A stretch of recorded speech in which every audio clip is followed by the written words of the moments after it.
Journalist అందరు కూడా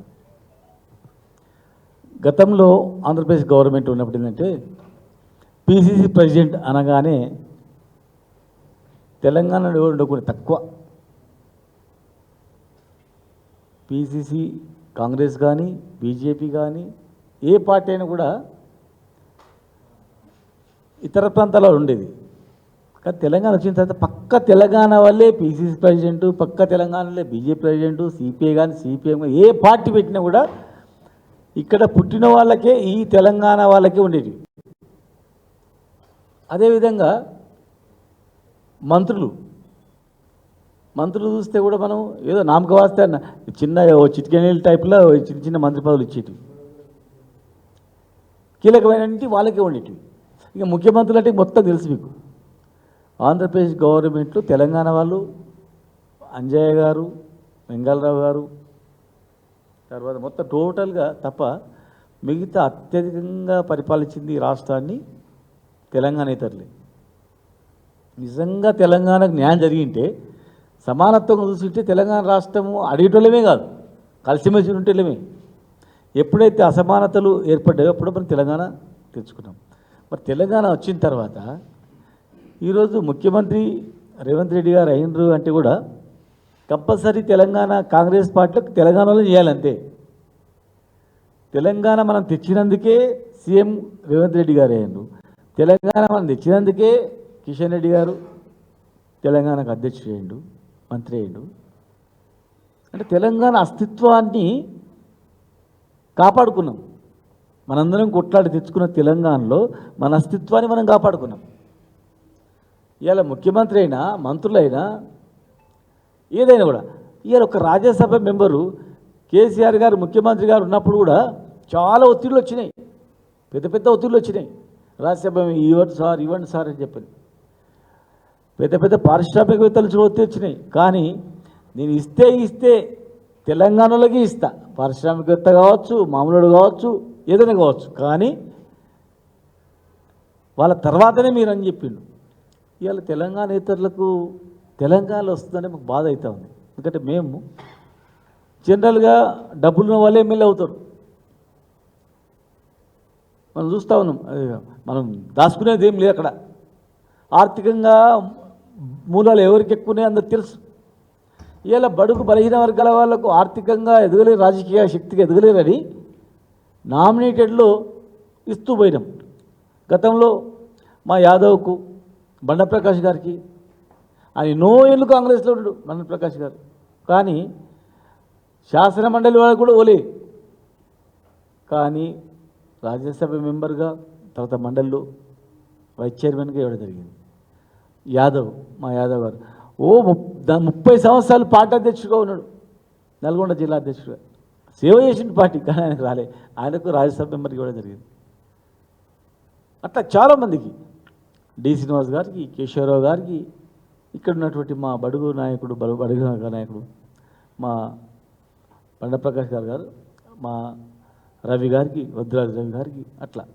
అంటే రాజకీయంగా ఎవరైతే ఎలక్షన్లో కొట్లాడలేకపోతారో, ఆర్థికంగా ఇబ్బందులు ఉంటుందో, వీక్ ఉంటారో వాళ్ళకు కూడా వాళ్ళతో ఈక్వల్గా స్థానం కల్పిస్తామని ఎంపీలకు ఈక్వల్గా రాజ్యసభ మెంబర్గా, ఎమ్మెల్యేలకు ఈక్వల్గా ఎమ్మెల్సీగా, జడ్పీ చైర్మన్గా, మార్కెట్ చైర్మన్గా, అట్లా అనేక పదవులు కార్పొరేషన్ చైర్మన్గా ఇవ్వడం జరిగింది. ఇవాళ తెలంగాణకు వ్యతిరేకంగా మాట్లాడి వ్యాసాలు రాసిన వ్యక్తికి ఇవాళ ఇస్తుందంటే మాకు కొంచెం బాధ లేదు. ఎందుకంటే ఇవాళ తెలంగాణ చాలామంది ఉన్నారు. ఇంత మా వాళ్ళు చెప్పినట్టు హనుమంతరావు గారు ఉన్నారు, తెలంగాణ గురించి కొట్లాడినటువంటి మధుయాషి గారు ఉన్నారు, అదే పార్టీలో ఇంకా చాలామంది ఉన్నారు, చాలామంది మేధావులు ఉన్నారు, అనేక మంది తెలంగాణ ఉద్యమకారులు ఉన్నారు. వాళ్ళకి ఇచ్చిన మేము సంతోషపడేవాళ్ళం. ఎందుకంటే ఈ తెలంగాణ కొట్లాడి మేమందరం కొట్లాడి జైలుకి పోయి కేసులు పెట్టుకొని కష్టాడు మీ కళ్ళ ముందర కష్టపడి చెమట రక్తం కరిగించి తెచ్చిన తెలంగాణలో తెలంగాణ వాళ్ళు ఎవరైనా కానీ ప్రయోజనం పొందుతున్నారని మేము సంతోషపడతాం. కానీ తెలంగాణ రక్తం లేనటువంటి వాళ్ళు, తెలంగాణ అస్తిత్వాన్ని ఎప్పుడు బలపరిచినటువంటి వాళ్ళు, తెలంగాణ గురించి మాట్లాడినటువంటి వాళ్ళు తెలంగాణకు వ్యతిరేకంగా మాట్లాడిన వాళ్ళకు మా తెలంగాణ గడ్డ మీద ఒక పోస్ట్ వస్తుందంటే చాలా బాధాకరమైన విషయం అది. కనుక ఇప్పటికైనా ఆ పార్టీ అంతర్గత విషయం ఉండొచ్చు అది, కానీ ఒక తెలంగాణ బిడ్డగా, తెలంగాణ ఉద్యమ నాయకుని బిడ్డగా, తెలంగాణ ఉద్యమ నాయకునిగా తెలంగాణ తెచ్చుకునే వాళ్ళం మేము. కనుక మేము మనం తెచ్చుకున్న తెలంగాణలో ఎవరో మీరు లబ్ధి పొందండి, ఎవరు లబ్ధి వ్యతిరేకంగా మాట్లాడి వచ్చారు కనీసం వాళ్ళకనియండి. కానీ తెలంగాణ కానులకు, తెలంగాణకు అస్తిత్వాన్ని కాపాడిన వాళ్ళకు తెలంగాణ పోస్టు తెలంగాణలో ఉన్నటువంటి మనందరి రాజ్యసభ అంటే అందరు ఎమ్మెల్యేలు ఓటేయాలి.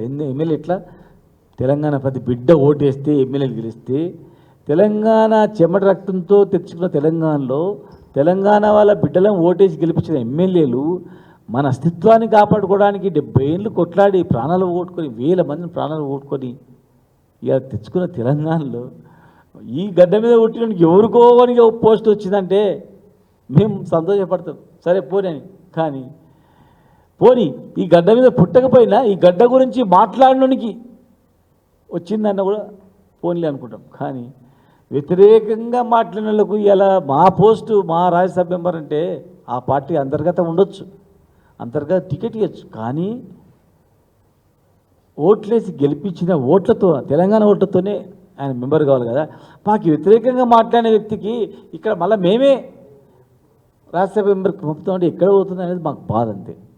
ఇప్పటికైనా అవకాశం ఉంది కనుక మీరు ఆలోచన చేసి ఒక పార్టీగా, ఒక పార్టీ వ్యక్తులుగా చూడకండి మా ఆవేదన అనేది, ఒక ఉద్యమకారుల ఆవేదన చూడండి. మేము కష్టపడ్డాం, ఇవాళ ఏం కష్టపడిన వాళ్ళు తెలంగాణ వద్దన్న వాళ్ళు ఎక్కడెక్కడో పోయిరు, పోని సరే తెలంగాణ వాళ్ళు కనుక పోయినరు, తెలంగాణ మేము తెచ్చినందుకు వాళ్ళకి ఆ స్థానం వచ్చి అనుకుంటాం. కానీ ఇలా అసలు ఈ ప్రాంతం కానని, ఊరు కాననికి, ఇక్కడి సంబంధం లేని వ్యక్తికి, తెలంగాణ వద్దన్న వ్యక్తికి, తెలంగాణ వద్దని వ్యాసాలు రాసిన వ్యక్తికి ఇలా ఇక్కడి నుంచి పోస్తూ రాజ్యసభ మెంబర్ అంటే మేము జీర్ణించుకోలేనటువంటి అంశం అది, బాధకరమైన అంశం అది, మేము తట్టుకోలేనటువంటి అంశం అది. ఇది రాజకీయంగా మేము మాట్లాడే కోణం కాదు, ఇది ఒక ఉద్యమ కోణంగా మేము మాట్లాడుతూ ఉన్నాం. ఇవాళ ఉద్యమ కోణంలో మేము మాట్లాడుతూ ఉన్నాం, మేము ఎవరికి వ్యతిరేకం కాదు. ఇలా ఎంతోమంది ఆంధ్ర వాళ్ళు తెలంగాణ ఉన్నారు, కానీ ఇలా మేము ఆంధ్ర వాళ్ళు అంటలే వాళ్ళని, మేము వాళ్ళతో సొంతం అన్నదమ్ములు అనుకుంటున్నాం. కులము, గోత్రము, మతము ఉంది కనుక సరే మీతో మాకేం పోరాటం లేదు భయ్, మన అందరం కలిసి మనకంటే ఎక్కువ ఇతర రాష్ట్రాల వాళ్ళు ఈరోజు ఇక్కడ దోపిడీ చేస్తున్నారు తెలంగాణలో అని చెప్పి అన్న ఉద్యమంలో చెప్పినాం మేము. బండాల దుకాణాలు కానీ, సిమెంట్ దుకాణాలు కానీ, హయ్యెస్ట్ ఇన్కమ్ జనరేషన్ మనతో లేదు, ఈ ఆంధ్రలో కన్నా ఎక్కువ వాళ్ళతో అవుతుంది అన్నాం మేము. అట్లా మేము కొట్లాడి తెచ్చుకున్నాం. ఇలా మేము ఒక ప్రాంతానికి వ్యతిరేకంగా కాదు, మాకు అనుకూలమైన వ్యక్తి ఎక్కడోడైనా కానీ మేము అనుకూలంగా మాట్లాడి తెలంగాణ ఉద్యమం సహకరించింటే మేము ఇవాళ సంతోషించేవాళ్ళం. ఇవాళ మాకు బాధాకరమైనటువంటి అంశం ఏంటంటే తెలంగాణ వద్దన్న వ్యక్తికి ఈ గడ్డ మీద ఒక రాజ్యసభ మెంబర్ ఇస్తున్నారు కదా అని ఒక బాధ. కనుక ఒక బడుగు బలహీన వర్గాల నాయకులు చాలామంది ఉన్నారు, ఎన్నో కులాలు, ఎన్నో వాళ్ళు ఉన్నారు. ఒక ముస్లిం లేరు, బీసీ వర్గాలు అసలు లేరు. బడుగు బలహీన వర్గాల వాళ్ళకు అవకాశం ఇస్తే చాలా మంచిది. బీసీల నుంచి ఒక రాజ్యసభ మెంబర్గా గుర్తిస్తే ఇంకా చాలా మంచిదని చెప్పి మా ఆవేదన. ఇలా విద్యార్థి దశ నుంచి మా శ్రీనివాస్ యాదవ్, మా గెల్లు ఉన్నాడు ఇక్కడ చైర్మన్గా, ఎంతోమంది ఉద్యమకారులు ఉన్నారు. ఏ పోస్టు అనుభవించకుండా కూడా 10 సంవత్సరాలు వేచి చూస్తూ రేపు ఎప్పుడో ఒకసారి రాదా మాకు అవకాశం రాకపోయినా మా తెలంగాణ బాగుపడుతుంది కదా అని చెప్పి సంతోషపడే వాళ్ళు కూడా చాలామంది ఉన్నారు. కనుక ఇవాళ మేమందరం కూడా ఈ గడ్డ మీద పుట్టిన వాళ్ళకి ఈ ప్రాంతంలో ఉన్నటువంటి అన్ని పదవులు వస్తే చాలా సంతోషం ఉంటుందని, మీ అంతర్గత వ్యవహారం అయినా కూడా మేము ఒక ఉద్యమ నాయకులుగా మేము మాట్లాడుతూ ఉన్నాం. ఖచ్చితంగా బడుగు బలహీన వర్గాల వాళ్ళకు ఇవ్వాలని, లేదంటే మైనార్టీకి ఇవ్వాలని, లేదంటే ఇంకెవరికైనా ఇవ్వాలి. ఈ ప్రాంతం వ్యక్తులకు ఇస్తే మేము కష్టపడి తెచ్చుకున్న ఈ తెలంగాణలో కేసీఆర్ గారి నాయకత్వంలో మేము తెచ్చుకున్న తెలంగాణలో మా వాళ్ళకు ఏ పదవి దక్కినా, ఏం దక్కినా, ఉద్యోగం చెప్పరాసి పోస్ట్ వచ్చినా, లేదు పెద్దంగా పోస్ట్ వచ్చినా, ఏదొచ్చినా కానీ మా వాళ్ళకు దక్కితే బాగుంటుందని చెప్పి మేము అనుకుంటా ఉన్నాం. దయచేసి దీన్ని ఆ పార్టీలో ఉన్నటువంటి వాళ్ళు కూడా ఆలోచన చేసి మీరు దాన్ని పునరాలోచించాలని మేము రిక్వెస్ట్ చేస్తాం.